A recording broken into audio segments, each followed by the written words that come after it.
निहारिका यानी कि आपकी भाभी जी, और आज हम फिर से निकल गए हैं एक बार मैदान में। अब देखिए ना कि 2024 लोकसभा इलेक्शन के मद्देनजर विपक्ष जो तैयारी किया था कास्ट पॉलिटिक्स के लिए और बैकवर्ड पॉलिटिक्स के लिए, उस पर पहले ही नरेंद्र मोदी ने ठप्पा लगा दिया और पहले ही नरेंद्र मोदी ने जो है उस तैयारी को पूरा कर लिया है। अब देखिए ना, एमपी यानी कि मध्य प्रदेश में मोहन यादव मुख्यमंत्री बने जो कि यादव समाज से आते हैं, और यहाँ पे छत्तीसगढ़ में विष्णुदेव साय मुख्यमंत्री बने जो कि आदिवासी समाज से आते हैं। अब एक तरफ की यादवों की तरफ अपना पकड़ बना रही है बीजेपी और दूसरी तरफ आदिवासी समाज पे अपना पकड़ बना रही है।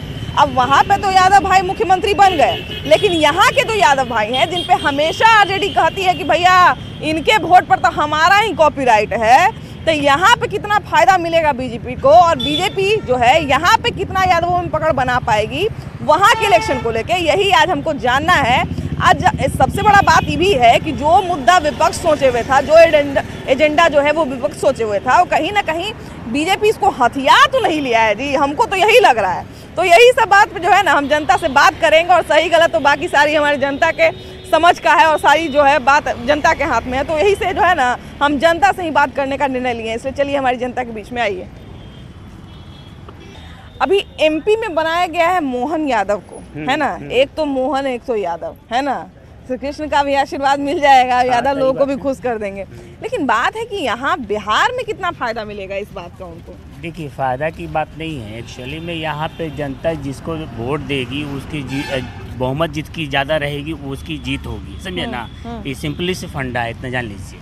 ऐसा नहीं है कि वहाँ यादव जी है, चाहे तो हरिजन है, चाहे तो पासवान है, ऐसा कुछ नहीं है। जिसकी बहुमत ज्यादा होगी उसकी जीत होगी, समझे ना। कोई बन सकता है, बस इतना ही है, इससे ज्यादा कुछ हम नहीं बोल सकते। अच्छा, ये जाति आधारित जो राजनीति है, आमतौर पे हमेशा बीजेपी इल्जाम लगाती है कि आरजेडी जो है वो जाति आधारित राजनीति करती है, कांग्रेस जो है वो हमेशा धर्म देखता है, धर्म का जो है तुष्टीकरण की राजनीति करता है, जेडीयू जाति देखता है, जाति गणना करवा के जाति में बांट दिया। आमतौर पे बीजेपी के मुंह से ये बात निकलते रहता है।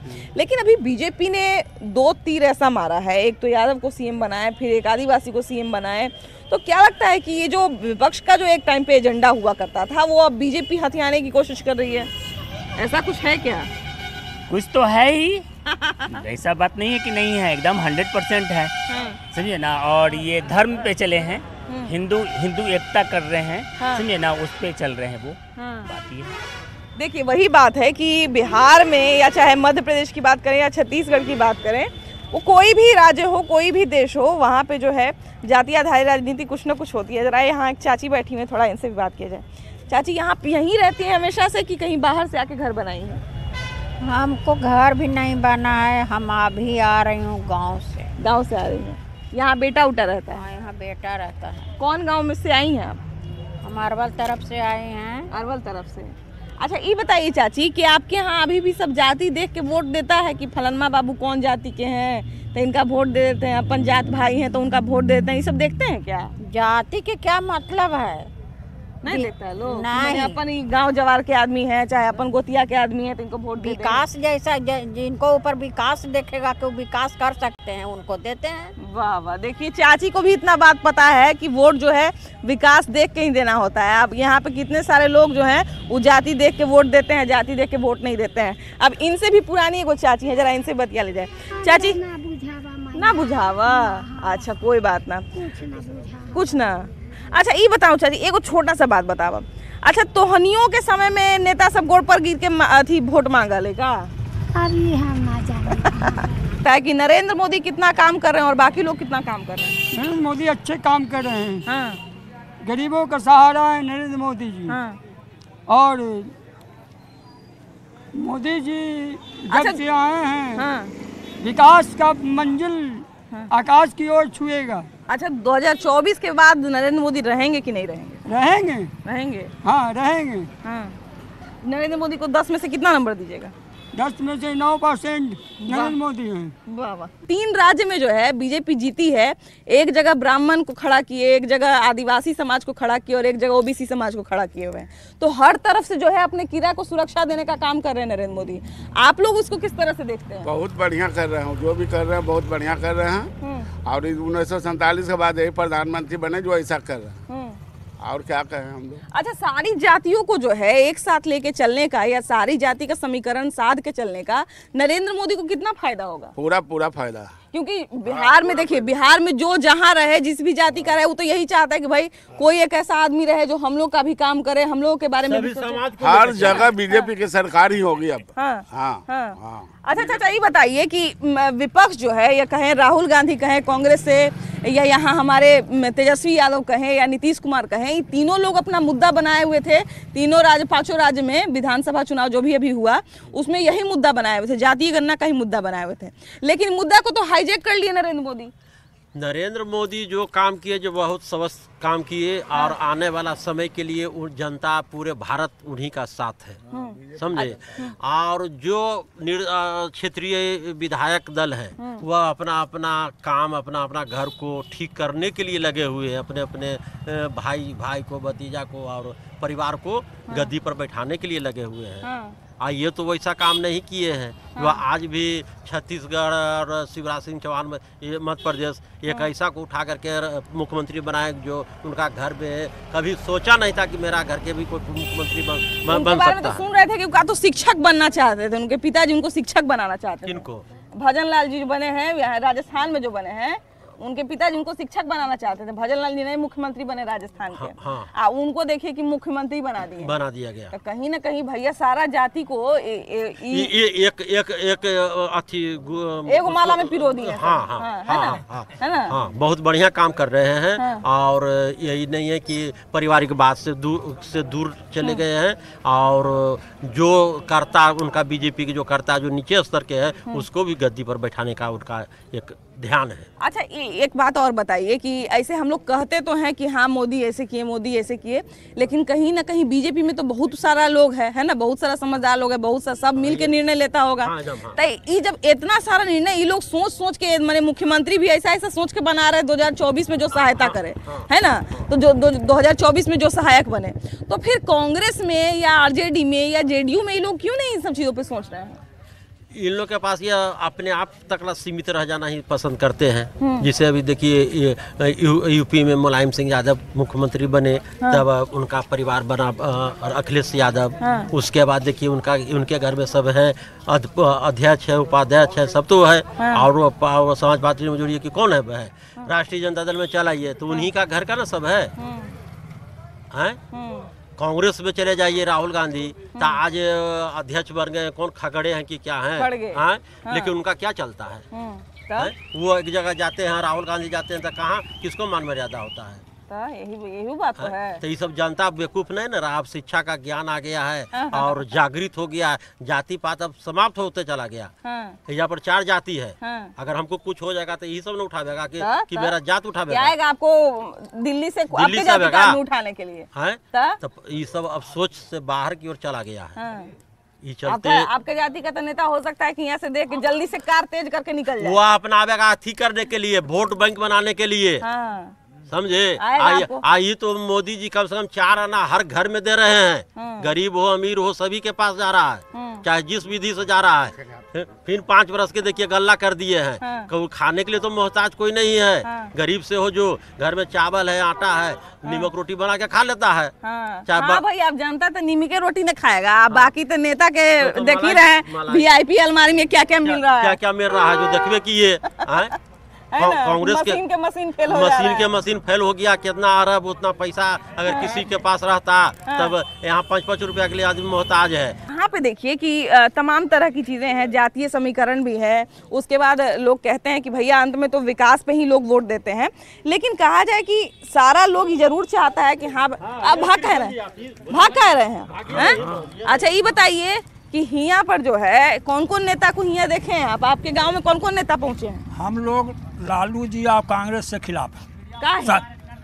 एक तो दूसरी बात, जब से नीतीश कुमार आए, पहले शासन में थे तो उस समय सुस्त दुरुस्त शासन दिए।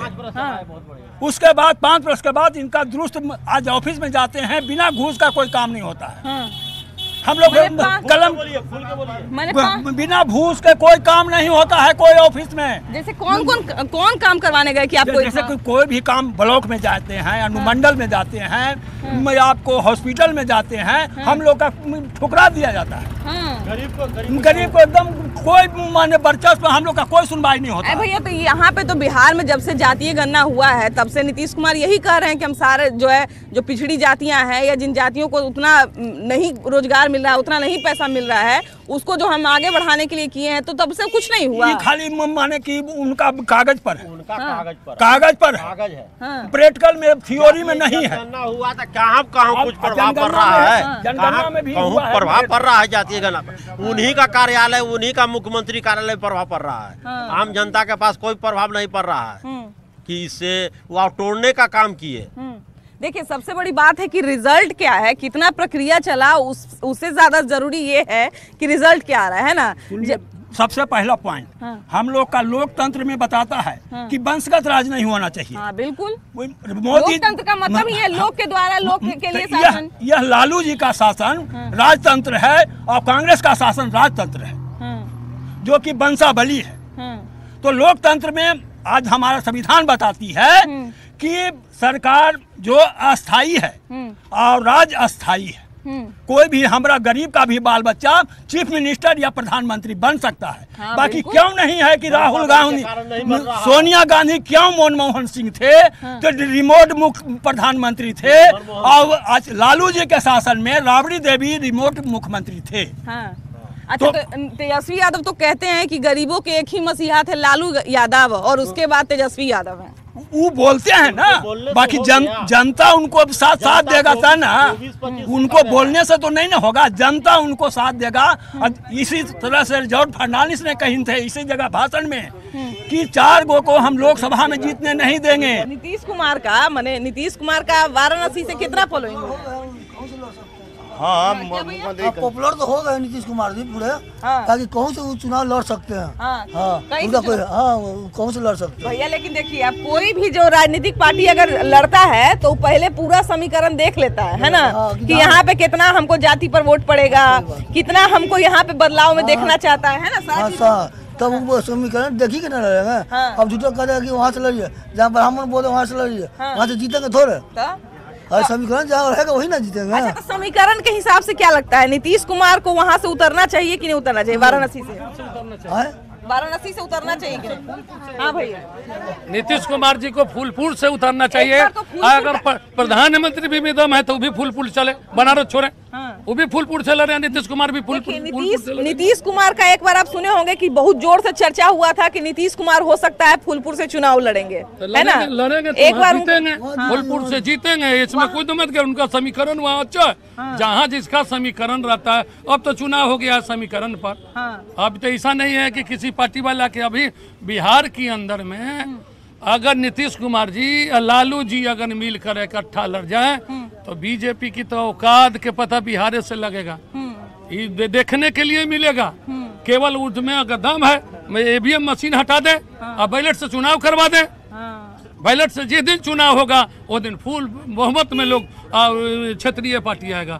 क्या क्षेत्रीय पार्टी वाले क्या ईडी का छापा तो फलना का छापा, केवल क्षेत्रीय पार्टी पैसा वाला है। अच्छा भैया, ये बताइए, इधर आइए तनी, ये बताइए कि नीतीश कुमार को जो है अब प्रधानमंत्री के रेस में, तनी कैमरामैन को आने दीजिए भाई, नहीं तो दिखवे नहीं करेंगे भैया। क्या है, आप लोग युवा है जी, आप लोग बोलिए तब ना। आपको तो मुंह लग रहा है तेजस्वी यादव जैसा, तेजस्वी यादव जैसा आपका मुंह लग रहा है।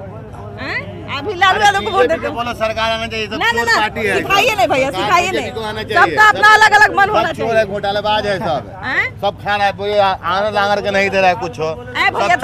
अच्छा भैया, अच्छा भैया यादव हैं तो ये बोल रहे हैं लालू यादव नहीं। अच्छा भैया, लाइन का पैसा ले रहा है भैया। तो अच्छा एक बात बताइए कि आपको लाइन में रहने का मन है कि ललटेन में रहने का मन? बोला हम तो ललटेन में ही रहेंगे, लाइन में रहने का कोई मन। पैसा नहीं, लाइन कट गया, पैसा नहीं, लाइन कर देगा। तेल नहीं, मगर तेल तो हराम में मिलता था। ललटेन मिल रहा है, तेल हराम में, ललटेन नहीं मिल रहा है बाजार में। अब ललटेन खत्म, सूख गया, फेंका गया। अच्छा, कहाँ गए? इधर भैया, तनिए नहीं आइए, नहीं आइए ना आप लोग, इस साइड में आइए। कितना ये बताइए भैया कि आपको क्या लगता है कि सही में वाराणसी से नीतीश कुमार को उतरना चाहिए, और क्या सही में जनता दल जो है नीतीश कुमार को वहाँ पे उतारेगी? देखिए, जिसका जो अपना क्षेत्र है, उनका लोकप्रियता अपने क्षेत्र के अनुसार होता है। अगर नीतीश कुमार बोल दे कि हम जाकर दिल्ली से चुनाव लड़ रहे हैं, हाँ। उनका चेहरा सबसे आगे हो जाए, हाँ। तो नहीं जीत पाएंगे। हाँ। राष्ट्रीय नेता कहा, क्षेत्रीय नेता ही कहा लाएगा। हाँ। वो कितना वोट ला सकते हैं, आप भी सोच लीजिए। आप सबका न्यूज सर्वे हमेशा होता है, हम ये नहीं कहते कि वो बहुत अच्छा और वो बहुत अच्छा है। हाँ। लोकप्रियता जिनका क्षेत्रीय स्तर पे है वो क्षेत्रीय स्तर पे है, और जो नेता का राष्ट्रीय स्तर पे है वो राष्ट्रीय स्तर पे है। अच्छा, बस इतना ही से समझ लीजिए कि क्या होना है। अच्छा, नीतीश कुमार क्या लगता है कहाँ से चुनाव लड़ेंगे तो जीत सकते हैं? हम सिंगल सरकार आएगा बीजेपी के, देखिएगा एकदम सिंगल। अब की आएगा एकदम 24-25 में सिंगल। गाली नहीं दीजिएगा। अच्छा, एक बात बताइए कि नीतीश कुमार को कहाँ से चुनाव लड़ना चाहिए? नहीं, उनको भगाना है। भगाना? आपकी खाता नहीं खुलेगा आरजेडी बीजेपी वाराणसी से उनको चैलेंज दिया जा रहा है कि ये प्रधानमंत्री टीका लगावेंगे, टीका लगावेंगे। यहाँ जितवे नहीं करेंगे, वहाँ से कहाँ जीत अच्छा, यहाँ कोई क्षेत्र ऐसा है क्या जहाँ से अगर नीतीश कुमार अगर लड़ते हैं तो आराम से जीत जाएंगे? वो अपन क्षेत्र से भले उठेंगे तो जीतेंगे। क्या लगता है भैया, वाराणसी से उतरना चाहिए, जनता दल को उतारना चाहिए नीतीश कुमार को? नीतीश गया ऊपर, तो कौन आया? वो आएगा मोदी, और कौन आएगा? भाजपा आएगा। भैया तो नहीं आइए, काहे भाग रहे हैं? भैया से लीजिए, भैया हटी तो इतना सारा झोला आप रखे हुए हैं। मतलब अगर ये कहिएगा कि महंगाई बढ़ गया है, चाहे कोई अगर ये कहेगा कि महंगाई बढ़ गया है, तो बड़ा मुश्किल होगा समझ। भाई महंगाई काहे बढ़ा है, कहाँ बढ़ा है? कि 3 झोला रखे हुए हैं, महंगाई नहीं बढ़ा है। हाँ। कौन कहता है कि महंगाई बढ़ा है? बहुत लोग कह देता ना भैया। एगो औरत जानते हैं, एगो औरत हमको मिली एक दिन, दोनों झोला पे सामान पकड़ ले, अपन 5 साल के लड़का को 2 झोला पकड़ ले, कह रही है ना बड़ी महंगाई बढ़ गल बा। 6,000 के सामान खरीद के बाजार से आ रही हो। नहीं, कोई महंगाई नहीं बढ़ा। अच्छा, वो छोड़िए, खैर महंगाई बढ़ा है कि नहीं बढ़ा है भाई, सबके लिए अलग अलग मतलब है ना। पहले जो है लोग ब्रांड नहीं जानता था, अब सब ब्रांडेडे पहनता है नहीं? तो अच्छा, ये बताइए भैया कि वाराणसी एगो बहुत हॉट सीट है ना। हमेशा जब भी लोकसभा चुनाव होता है तो एकदम सबसे चर्चा में रहता है। एक बार 2014 में याद होगा कि नरेंद्र मोदी के सामने खड़े हुए थे केजरीवाल, लेकिन नरेंद्र मोदी उस समय भी जीते थे, फिर 2019 में भी जीत गए। अभी फिर से नीतीश कुमार को अब चैलेंज दिया जा रहा है, क्योंकि सबसे बड़े नेता विपक्ष के सबसे बड़े नेता के रूप में है नीतीश कुमार। इसलिए नीतीश कुमार को ही चैलेंज दिया जा रहा है कि आप सबसे बड़े नेता हैं भाई, आपको लोग नारा लगाता है कि प्रधानमंत्री नीतीश कुमार जैसा हो तो आप चुनाव लड़के दिखा दीजिए। मोदी सरकार जैसा प्रधानमंत्री होगा, ठीक है ना, मोदी सरकार ही रहेगा प्रधानमंत्री, और कोई नहीं रहेगा। तो नीतीश कुमार के बारे में देखिए, बहुत लोग कह रहे हैं कि अब उनका लोकप्रियता बढ़ गया है। लोगों का कहना है, कहने दीजिए, 10 लोग 10 तरह का बात बोलेंगे, लेकिन लोकप्रियता उनका बढ़ गया है, कहीं से चुनाव लड़ेंगे तो जीत जाएंगे। बढ़ गया नहीं बढ़ गया, लेकिन हम तो बोलेंगे कि मोदी ही आएंगे। कल भी मोदी हैं, आज भी मोदी हैं। तो मतलब अभी वाराणसी में संभव नहीं है? ना संभव नहीं है। अरे वाह, 9th में होते हुए यहाँ बच्चा लोग जो है एक्स्ट्रा एक्टिविटी में भाग नहीं लेना चाहता है ना, कि हम अपना पढ़ाई करेंगे कि क्या करेंगे। लेकिन आप लोग जो है देखिए, बोर्ड का अब 1 साल में एग्जाम दीजिएगा, उसके बावजूद अपने कुश्ती को भी मेंटेन करेंगे, बहुत बड़ी बात है। हाँ, है ना। मेरा नेशनल मेडल है जुक्सू में, मध्य प्रदेश में मैं मेडल ली हूँ। वहाँ से सिलेक्शन होकर कजाकिस्तान गई थी वर्ल्ड चैंपियनशिप खेलने के लिए। बाबू, आप किस क्लास में पढ़ती हैं? 8 में। अरे वाह, उम्र क्या है आपकी? 13। अरे वाह, इतने कम उम्र में इतना मल्ल युद्ध कर रही हैं आप कहाँ से आई हैं? भागलपुर से, है ना। अच्छा, ये बताइए बाबू कि भागलपुर से यहाँ पटना आके और इतने बड़े मंच पर, इतना बड़ा मंच इसलिए कह रहे हैं क्योंकि एक समय पे एशिया का ये सबसे बड़ा मेला हुआ करता था, और वैसे मेले में आके आप युद्ध लड़ रही हैं। और इस बार मेले में हमको लगता है कि सबसे ज़्यादा आकर्षण का केंद्र आप ही लोग बनी हुई हैं। और उसके साथ ही जो आपको बताए थे ना हम कि 2.5 लाख का एक गदा मिलने वाला है इन लोगों को, जो भी विजेता होंगे उनको 2.5 लाख का गदा मिलने वाला है। तो वो भी आगे चल के हम लोग आपको दिखाएंगे, लेकिन उससे पहले ज़रा हम इन लोगों से बात कर लेते हैं। ये बताइए कि एक तो आकर्षण का केंद्र बना हुआ है आप लोगों का गदा, ऊपर से आकर्षण का केंद्र बनी हुई है आप लोग, तो कैसा लग रहा है मेले में आके? बहुत अच्छा लग रहा है। अच्छा लग रहा है। अच्छा, कहीं भी जाती होंगी प्रतियोगिता में या कोई युद्ध मतलब जाती होंगी अखाड़े में, तो क्या किसी तरह का कोई दबाव रहता है घर के तरफ से या सोसाइटी के तरफ से कि नहीं कुछ और करो, ये सब चीज़ लड़की के हाथ का नहीं है? नहीं होता है। नहीं। घर वालों से सपोर्ट मिलता है? जी। और सोसाइटी से? उसका पता नहीं। तो आप जो है बजरंग बली का एक तो गदा पहनी हुई भी है और बजरंग बली के तरह युद्ध लड़ती भी है ना। अच्छा, ये बताइए कि युद्ध लड़ना, मल्ल युद्ध खासकर, हम लोग महाभारत में सुनते थे कि भीम लड़ रहे हैं, है ना, जरासंध लड़ रहे हैं, और यहाँ पे हमारे बिहार की बेटियाँ लड़ रही हैं। बड़ा गर्व का बात है ना। तो ऐसे गर्व का साक्षी बन के आपको कैसा लग रहा है? बहुत अच्छा लग रहा है हम लोग को। अच्छा लग रहा है। आपकी उम्र कितनी है? 15 साल। 15 साल। बड़े कम उम्र में आप युद्ध लड़ रही हैं एकदम, मतलब युद्ध हम बार बार इसलिए कर रहे हैं क्योंकि भैया ये आम कुश्ती नहीं है, ये है मल्ल युद्ध, है ना। मल्ल युद्ध जहाँ पे अच्छा जो योद्धा रहते थे उचित हो जाते थे, वैसा मल्ल युद्ध है। और वहाँ पे हमारे बिहार की बेटियाँ अपना हस्ताक्षर दर्ज करा रही हैं, उस मिट्टी में अपना पसीना बहा रही हैं, जो मिट्टी जो है ऐतिहासिक होता है और उसका जो है औषधीय गुण अपने आप में बहुत खास होता है ना। तो बाबू ये बताइए कि आपको प्रेरणा कहाँ से मिला कि हमको जो है ना योद्धा बनना है, हमको एक आम लड़की बन के नहीं रहना है? पहले बात तो हम भागलपुर किलकारी से बिलोंग करते हैं। हाँ। और उसके बाद वहाँ पे एक दीदी अभिलाषा थी और मेरे sir Kundan sir, Abhimanyu sir, वो सब हमको प्रेरणा देते रहते थे कि ये करो वो करो, कुश्ती करेगी तो आगे बढ़ेगी तो बिहार सरकार योजना बहुत सारी है जो तुमको आगे ले जाने का प्रयास करेगी। अभी हम वर्ल्ड चैंपियनशिप में कजाकिस्तान से ब्रॉन्ज मेडल लेके आए हैं। हाँ, वाह वाह, ये बड़ी अच्छी बात है। देखिए कि ये लोग जो हमारे जो बिहार की पहलवान बेटियां हैं, जिनकी कहानी आज हम अपने एपिसोड में सुना रहे हैं, तो इनकी कहानी जो है वो बिहार या पटना या सोनपुर के मेले तक सीमित नहीं है। इनकी कहानी जो है वो पूरा विश्व सुनने वाला है और सुन रहा है भी। और ख़ासकर अभी जो मेले में ये जो आकर्षण का केंद्र बनी हुई है, सोनपुर में आकर्षण का केंद्र बनी हुई है, और इनके साथ साथ जो 2.5 लाख का चमचमाता हुआ गदा है, चांदी का गदा है, वो भी आकर्षण का केंद्र बना हुआ है और उसको भी हम लोग आपको दिखाएंगे। इसलिए बने रहिएगा पूरे एपिसोड में, क्योंकि पूरे एपिसोड का एक एक भाग जो है वो गवाह है बिहार के पहलवान बेटियों की कहानी का। आइए आगे बढ़ते हैं। देखिए कि हम आपको बता रहे थे मल्ल युद्ध के अखाड़े का ये जो मिट्टी होता है ये बेहद खास होता है। और इस मिट्टी में देखिए कि अभी अभी हल्दी मिलाया गया है, करीब 3 से 4 किलो हल्दी मिलाया गया है। उसके अलावा इसमें नींबू का रस होता है, देसी घी होता है और गाय का दूध होता है और बहुत तरह की चीज़ें जो है इसमें मिलाई जाती है। और इस मिट्टी का खासियत ये भी होता है कि सर हम सुने हैं कि इस मिट्टी पे ये सब चीज़ें जो है इसलिए मिलाई जाती हैं ताकि अगर कोई पहलवान गिरता है, जख्मी होता है, तो उसको चोट जो लगती है तो उससे किसी तरह का कोई नुकसान नहीं होता है उसको। जी, एक्चुअली क्या है कि ये जो मल्ल युद्ध का अखाड़ा हम तैयार करते हैं, जी जी, इस अखाड़े में मैडम ऐसा कि 10 से 15 चीज़ मिलाया जाता है टोटल, जिसमें मुल्तानी मिट्टी है। अब अगर हम यहाँ की बात करें इस प्लेटफॉर्म की जहाँ हमने अखाड़ा बना रखा है, इसमें मुल्तानी मिट्टी 4 बोरा डाला गया था, उसको चूर करके अलग से। अच्छा। उसके बाद सब मिलाकर 2.5 क्विंटल हल्दी है, 3 टीना देसी घी है, 4 टीना कड़वा तेल है और 200 किलो शुद्ध जो गाय का दूध होता है वो दूध है, और नींबू है। नींबू, जी हाँ। वो इस एक्चुअली मतलब ये ऐसा हो जाता है ना कि अगर हम बात करें तो मतलब अगर पहलवान इस समय खेलते हैं और कहीं छिला जाता है, ये हो जाता है, सेप्टिक नहीं होता, पहली चीज़।